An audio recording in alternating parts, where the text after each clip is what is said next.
So Jesus says, if someone strikes you on the cheek, turn to them the other as well. Now, at this period in this social context, at this period of time, if someone was of higher social status than you, the law gave them the benefit of the doubt. The assumption was that people of high status wouldn't need to subvert the law because they already have riches, they already have high status, so they received the benefit of the doubt. Do with that what you will, but that was the assumption that's recorded in various legal codes. So if a person of high status obeys certain requirements, they're allowed to hit people of lower social status without any recourse to themselves. So if someone of high status hits someone of lower status with the back of the hand, that was a socially acceptable act, which would require no justification from the person who did the hitting, right? So it would only apply to the right hand and to using the back of the hand. And the reason for this has to deal with the fact that, in the first century, there is no running water. They didn't have Purell. So any basically dirty acts, any like going to the bathroom, any cleaning of dirty things would be done with the left hand. The left hand was seen as the unclean hand. You wouldn't pat someone on the back with your left hand. You wouldn't touch them with your left hand. When you were reclining at a dinner party, people would recline on their left side so as to pin down their left hand, and they would only then be able to reach into the food bowls with their clean hand, with their right hand.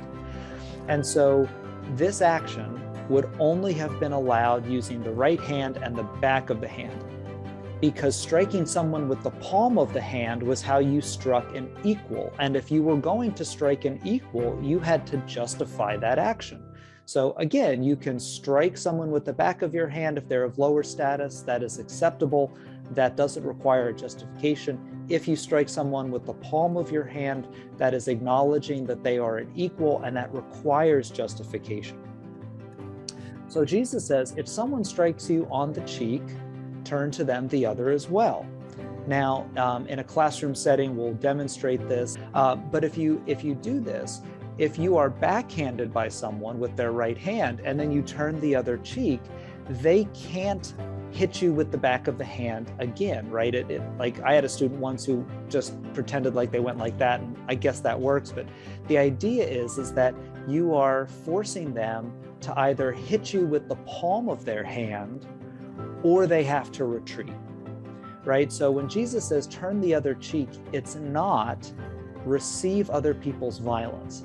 It's not look past the concerns of this world because in the next world you'll be rewarded.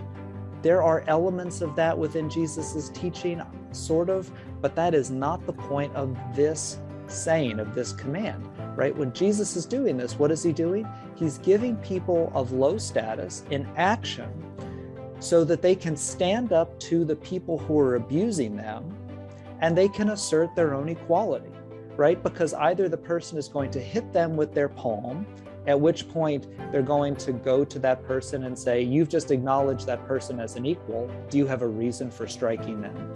And if they don't, then the person who's been doing the hitting is going to be in trouble. Or that person is going to have to retreat backwards in shame, leaving the person of lower status there in victory.